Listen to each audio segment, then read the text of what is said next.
Stories Telugu. స్కూల్లో లూడోదయం. ఒకానొకప్పుడు కోనాపురం అనే గ్రామంలో ఒక పాఠశాల ఉండేది. అందులో నలుగురు స్నేహితులు చదువుకునేవారు. వారు చాలా బెస్ట్ ఫ్రెండ్స్. నలుగురు స్నేహితులు చదువులో చాలా చురుగ్గా ఉండేవారు. వారు ఎప్పుడూ ఒకరికొకరు సహాయం చేసుకునేవారు. స్కూల్లో అందరూ వారి ఫ్రెండ్షిప్ ని ఉదాహరణగా తీసుకునేవారు. కొంతమంది విద్యార్థులు వారి స్నేహాన్ని చూసి అసూయపడేవారు. ఇంకొందరు వారి స్నేహాన్ని ఎలాగైనా చెడగొట్టాలని ఏవేవో ప్లాన్స్ వేసేవారు. కాని వారి స్నేహం చాలా గట్టిది. ఎవరు ఎన్ని ప్లాన్లు వేసినా ఏ ట్రిక్ పనిచేయలేదు. అలా రోజులు గడుస్తూ ఉన్నాయి. ఒకరోజు శృతి, సాక్షి ఇంకా కావ్య స్కూల్కి రాలేదు. సురభి మాత్రమే వచ్చింది. సురభిని ఒంటరిగా చూసిన దీప్తి ఆమె దగ్గరకు వెళ్లి ఇలా అంటుంది. ఓ, అయితే ఈరోజు సురభి ఒంటరిగా కూర్చొని చదువుకుంటుందా? నీ ముగ్గురు స్నేహితులు రాలేదా? శృతికి హెల్త్ బాగోలేదు. అక్క చెల్లెళ్ళు నేహ, కావ్య ఇద్దరూ పెళ్లికి వెళ్లారు. సురభి, ఒక్కోసారి నీ మీద నాకు చాలా జాలి కలుగుతుంది. నిజంగా నువ్వు చాలా మూర్ఖురాలివి. ఎందుకంటే నువ్వు నీ స్నేహితుల ప్రవర్తనలు చూడలేవు. నీ స్నేహితులు ముగ్గురు నీ బెస్ట్ ఫ్రెండ్స్ అనుకుంటున్నావు కదూ, కానీ అది నిజం కాదు. ఎందుకంటే నువ్వు పేదదానివి. పేదవారితో ఎవ్వరూ స్నేహం చెయ్యరు. అలా ఏం కాదు, మేం నలుగురం స్నేహితులం. స్నేహంలో ధనవంతులు పేదవాళ్లనే తేడా ఏముండదు. నీతో అబద్ధం చెప్పాల్సిన అవసరం నాకేంటి? నేను అబద్ధం చెప్పడం లేదు. 2 రోజుల క్రితం శృతి డైమండ్ రింగ్ స్కూలుకి తీసుకొని వచ్చింది. వారు ముగ్గురు మాట్లాడుకోవడం నేను విన్నాను. వారు తమ గ్యాంగ్లో పేదదైన సురభికి ఈ ఉంగరం గురించి తెలియకూడదని అనుకుంటున్నారు. తెలిస్తే అది దిష్టి పెడుతుంది. ఎందుకంటే అలాంటి ఉంగరం తను ఎప్పుడూ చూసుండదు అని మాట్లాడుకుంటున్నారు. నీకు నమ్మకం లేకపోతే నువ్వే గమనించు వాళ్ళని. సురభికి 2 రోజుల క్రితం జరిగిన విషయం గుర్తుకొచ్చింది. వాళ్లు ముగ్గురు తమలో తాము మాట్లాడుకోవడం తను చూసి వాళ్లని అడిగినప్పుడు వాళ్లు ఏమీ సమాధానమివ్వలేదు. దీప్తి చెప్పిన మాటలు విని ఆమె మనసులో అనుమానం మొదలవుతుంది. మరుసటి రోజు ముగ్గురు స్నేహితులు స్కూల్కి వచ్చారు. శృతి, సాక్షి ఇంకా కావ్య మళ్లీ ఆ ఉంగరాన్ని బయటకు తీసి చూస్తూ ఉన్నారు. సురభి అక్కడికి వచ్చేలోపు దాన్ని దాచిపెడతారు. సురభి వారితో ఇలా అంటుంది. మీరు ముగ్గురు నా నుండి ఏదో దాస్తున్నారు. మీరు నాకు ఏం చూపించకుండా దాస్తున్నారు? ఓ సరే, నాకు అర్థమైంది. నేను పేదదాన్ని కదా, అందుకే మీ ముగ్గురు నా దగ్గర అన్ని దాస్తున్నారు. సురభి, నీకు ఏమైందే? ఉదయం నుండి నిన్ను చూస్తున్నాను. మొహం తిప్పుకొని తిరుగుతున్నావు. ఏదైనా అడిగితే సూటిగా సమాధానం ఇవ్వకుండా ఏదేదో అంటున్నావు. ఇప్పుడిక్కడకు వచ్చి పిచ్చి వాగుడు వాగుతున్నావు. మన ఫ్రెండ్షిప్లో ధనవంతులు పేదవారని ఎప్పుడ్నుంచి మొదలైందే? నేనే తప్పు చేశాను. మీ ముగ్గురు చాలా మంచివారు. మీరు చేసేదంతా కరెక్ట్. నేను మీతో ఇలా కూడా మాట్లాడకుండా ఉండాల్సిందే. ఇక మన ఫ్రెండ్షిప్ కంటిన్యూ అవ్వదు. ఫ్రెండ్షిప్లో సీక్రెట్స్ ఉండకూడదు. అలా చేస్తే ఆ ఫ్రెండ్షిప్కి వాల్యూ లేనట్టే. ఇక నేను మీతో మాట్లాడను. సురభి కోపంగా ఇలా చెప్పి వెళ్ళిపోయింది. దూరంగా నిల్చున్న దీప్తి ఇదంతా చూస్తూ చాలా సంతోషంగా ఉంది. ఆమె కోరుకున్నట్టే జరుగుతుందని. నేహ, శృతి, కావ్యలకు సురభి ఎందుకిలా మాట్లాడుతుందో అర్థం కాలేదు. ఆ రోజు నుంచి సురభి తన స్నేహితులకు దూరంగా వెళ్లి మరొక గ్రూప్లో కూర్చుంటుంది. ఇలా 4 రోజులు కొనసాగాయి. 5వ రోజు సురభి పుట్టినరోజు. ముగ్గురు స్నేహితులు తమ ఫ్రెండ్కి సర్ప్రైజ్ ఇవ్వాలనుకున్నారు. ఆమె కోసం క్లాస్కి ఒక కేక్ కూడా తీసుకొచ్చారు. Happy birthday to you, happy birthday to you, happy birthday to you my dear Surabhi, happy birthday to you. మీ ముగ్గురు నా కోసం కేక్ ఎందుకు తెచ్చారు? నేను నా పుట్టినరోజు కేక్ని కట్ చేయను. నాకు ఎవ్వరూ స్నేహితులు లేరు. ఇప్పుడు నేను ఒంటరిదాన్ని. నేను ఒంటరిగానే ఉండగలను. మీ స్నేహం నాకు అవసరం లేదు. వెళ్ళండి ఇక్కడి నుండి. నేను ఏ కేక్ కట్ చేయను. మేము నీకు సర్ప్రైజ్ చేద్దామని అనుకున్నాం. అందుకే మేము సీక్రెట్గా మాట్లాడుకున్నాం. ఇది చూడు, మేము ముగ్గురం మా పాకెట్ మనీ దాచిపెట్టుకుని నీకోసం ఈ డైమండ్ రింగ్ కొన్నాం. నీకు ఆ రోజు మళ్ళీ ఈ రింగ్ బాగా నచ్చింది కదా. ఆ రోజే మేము నీ బర్త్డే గిఫ్ట్గా ఈ రింగ్ ఇవ్వాలని అనుకున్నాం. మేము ఆ ప్రిపరేషన్లో ఉన్నాం. అంతేకాని నీ నుండి ఏమీ దాచలేదు. ఆమె స్నేహితులు చెప్పిన మాటలు విని సురభికి కన్నీళ్లు వస్తాయి. చెప్పుడు మాటలు విని ఆమె తన స్నేహితులను తప్పుగా అర్థం చేసుకుంది. సురభి తన ఫ్రెండ్స్కి సారీ చెప్తుంది. సురభి వారిని కౌగిలించుకుంది. ఇక ఇదంతా చూసిన దీప్తి మాడిమసైపోయింది.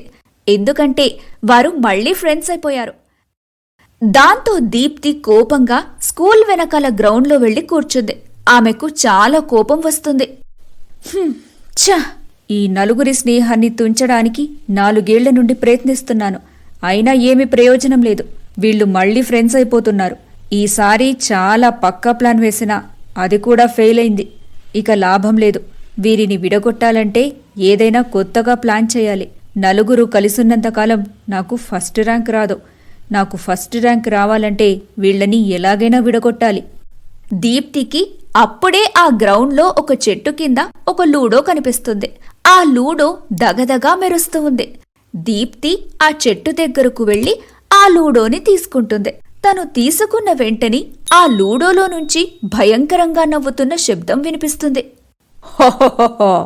ఇప్పుడు మీ ప్రాణం పోతుంది. నువ్వు దయ్యం లూడోపై చేయి వేశావు. ఇప్పుడు నీ ప్రాణం పోతుంది. నువ్వు నిద్రపోతున్న నన్ను లేపావు. ఇక నువ్వు బతకవు. ఇక నువ్వు బతకవు. స్కూల్లో దయ్యం లూడో ఎక్కడి నుంచి వచ్చింది? చూడు, నాకు తెలియదు ఇది దయ్యం లూడో అని. ఇక్కడ చెట్టు కింద ఏదో మెరుస్తూ ఉంటే నేను తీసుకున్నాను. ఇందులో నా తప్పేంటి? నన్ను చంపకు. నేను ఇంకా బ్రతకాలి. నేను చాలా చిన్నపిల్లను. దయచేసి నన్ను చంపకు. నన్ను వదిలే లూడో దయ్యం. నేను నిన్ను వదలను. నేను మేల్కొన్నాను. ఇప్పుడు నువ్వు దయ్యం లూడో గేమ్ ఆడాల్సిందే. ఒకవేళ నువ్వు ఈ దయ్యం లూడో గేమ్ ఆడకపోతే నేను నిన్ను నీ కుటుంబాన్ని పచ్చిగా నమిలేస్తాను. నువ్వు నీతో పాటు నీ స్నేహితులను తీసుకొనొచ్చి లూడో గేమ్ ఆడాల్సుంటుంది. గేమ్లో ఎవరు ఓడిపోతారో వారు నాకు బలవుతారు. ఎవరు గెలుస్తారో వారు బతికిపోతారు. నేను లూడోలో గెలిస్తే మీరు నన్ను ఏం చేయరా? నన్ను వదిలేస్తారా? అవును, లూడోలో నువ్వు గెలిస్తే నిన్ను వదిలేస్తాను.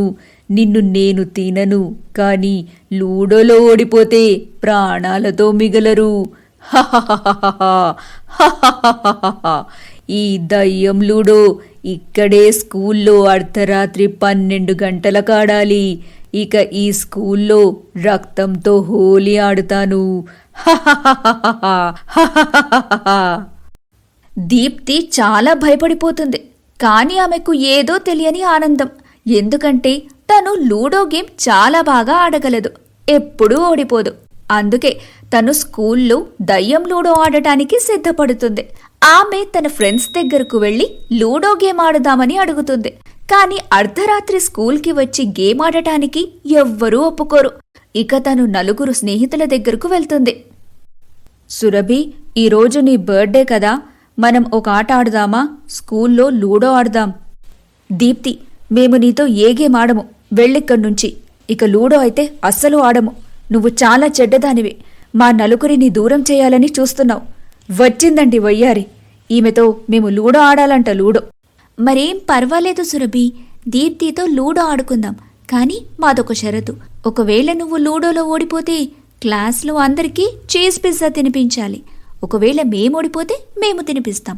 చెప్పు, నీకు ఈ షరతు ఇష్టమేనా? ఇదేమి మీరనుకుంటున్నట్టు మామూలు లూడో కాదే, దయ్యం లూడో. ఇక ఈ గేమ్లో ఓడిపోతే పిజ్జా తినిపించడానికి నువ్వు బతికుంటే కదా. నేను ఎలాగో ఈ గేమ్లో ఓడిపోను. ఆ దయ్యంకి బలవ్వను. సరే తినిపిస్తాను. కానీ నాది కూడా ఒక షరతుంది. మనం ఈ లూడో రాత్రి 12 గంటలకి స్కూల్లో ఆడాలి. ఎందుకు రాత్రి 12 గంటలకు ఆడాలి? నీకేమైనా పిచ్చా? ఆ టైంలో స్కూల్లో ఎవరుండరని తెలీదా? స్కూల్ అంతా సైలెంట్గా ఉంటుంది. దయ్యాలు తిరిగే టైం అది. మనం ఫ్రీ పీరియడ్లో ఆడుకుందాం. అరే కావ్య, నువ్వు చాలా పిరికిదానిలా ఉన్నావే. నేను అర్ధరాత్రనగానే నీకు ఇప్పుడే భయం వేస్తున్నట్టుంది. నీకు దయ్యాలంటే చాలా భయం అనుకుంటా. నువ్వు చాలా పిరికిదానివి. నేను రాత్రిపూట ఒంటరిగా హారర్ మూవీస్, హారర్ స్టోరీస్ చూస్తాను. నాకేం భయమే లేదు. ఇక నాకు మీ నలుగురి బలహీనత మీకు తెలిసిపోయింది. మీరు దయ్యాలకు రాత్రిపూట చీకటికి భయపడుతున్నారు. పిరికి పంద, పిరికి పంద, పిరికి పంద. హాహాహా. మేము పిరికి వాళ్ళం కాదు. ఇక మేము దయ్యాలకు అస్సలు భయపడము. మాకు నీ షరతు ఓకే. స్కూల్ లోపల రాత్రి లూడో ఆడటానికి మేము వస్తాము. నేహా, ఏం మాట్లాడుతున్నావు? అంతరాత్రి మనం స్కూల్కి రాకూడదు. పైగా మన స్కూల్కి దగ్గరలోనే ఒక శ్మశాన వాటికుంది. నాకు చాలా భయమేస్తుంది. నేహా చూడు, దీప్తి ఎలాగో పిచ్చిది. నువ్వు కూడా ఎందుకు ఆమెతో పాటు పిచ్చిదానిలా మాట్లాడుతున్నావు? మనం రాత్రి స్కూల్కి రావటం మంచిది కాదు. ఈరోజు దీప్తి షరతును అంగీకరించకపోతే తను మనల్ని పిరికి పంద అంటుంది. మన గురించి స్కూల్లో అందరికీ చెప్పి మనల్ని హేళన చేస్తుంది. దీప్తి తన ఫ్రెండ్స్తో కలిసి మనల్ని ఎగతాళి చేయటం నీకిష్టమా? కావ్య, సురభి భయపడుతున్నారు. కాని నేహా, శృతి తమ స్నేహితులను ఒప్పిస్తారు. దీప్తి మనసులో చాలా ఆనందపడుతుంది. రాత్రవ్వగానే దీప్తి ఇంకా ఆ నలుగురు ఫ్రెండ్స్ రాత్రి 12 అయ్యే ముందే స్కూల్కి వచ్చేస్తారు. కాసేపటి తరువాత వేరే క్లాస్ లోపలికి వెళ్తారు. దీప్తి లూడో గేమ్ ఆడటానికి అన్నీ సిద్ధం చేసి ఇలా అంటుంది. ఇక లూడో గేమ్ స్టార్ట్ చేద్దాం రండి. కావ్య, నువ్వు ఇప్పుడే ఆడకు. ముందు మేం నలుగురం ఆడతాం. ఎవరైనా ఓడిపోతే నువ్వు మాతో ఆడదు, సరేనా? దీప్తి, శృతి, నేహ ఇంకా సురభి నలుగురు లూడో ఆడటం ప్రారంభిస్తారు. కొంతసేపు ఆట ఇలాగే కొనసాగుతుంది. దీప్తి ఓడిపోబోతుంది. అది చూసి చాలా కంగారు పడింది. హహ, దీప్తి, నువ్వు ఓడిపోతున్నావు. నీకొక్కసారి కూడా ఆరుపడలేదు. ఇంక నువ్వు గేమ్లో ఎంటరే కాలేదు. ఇక నువ్వు ఓడిపోతావు.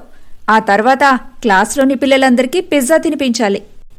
నేను ఓడిపోతే నేను ఈ దయ్యం లూడోకి బలవుతాను. లేదు, నేను ఓడిపోకూడదు. నేను మొత్తం క్లాస్కి పిజ్జా తినిపించగలను. కానీ ఓడిపోయిన తర్వాత పిజ్జా కాదు, దయ్యం లూడోకి నేనే పిజ్జానవుతాను. నేను గెలవాలి. చూడు సురభి, నాకు 6 పడింది. 1, 2, 3, 4, 5, 6. నిన్ను ఓడించాను. హే. దీప్తి, ఇది చీటింగ్. నేను నీకంటే 5 అడుగుల్లో ఉన్నాను, 6 కాదు. నువ్వు కావాలని దీన్ని ముందుకు జరిపావు దీప్తి. నువ్వు చీటింగ్ చేసి గెలవలేవు. చీటింగ్. వారిద్దరి మధ్య గొడవ మొదలవుతుంది. దీప్తి ఆట మొత్తాన్ని చెడగొడుతుంది. ఆమె ఆటను పాడు చేసిన వెంటనే లూడో నుంచి దయ్యం బయటకు వచ్చింది. ఆమె దీప్తి గొంతు పట్టుకుంది. లూడో నుండి దయ్యం బయటకు రావడం చూసి నలుగురు స్నేహితులు చాలా భయపడుతూ ఉన్నారు. దయ్యం దీప్తిని తిడుతూ ఇలా అంటుంది.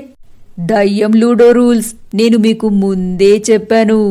నువ్వు గనక ఆ రూల్స్ని తుంచావనుకో, నేను చెప్పాను కదా ఆట మధ్యలో చెడిపోకూడదని. నువ్వేమో ఆట మధ్యలోనే పాడు చేశావు.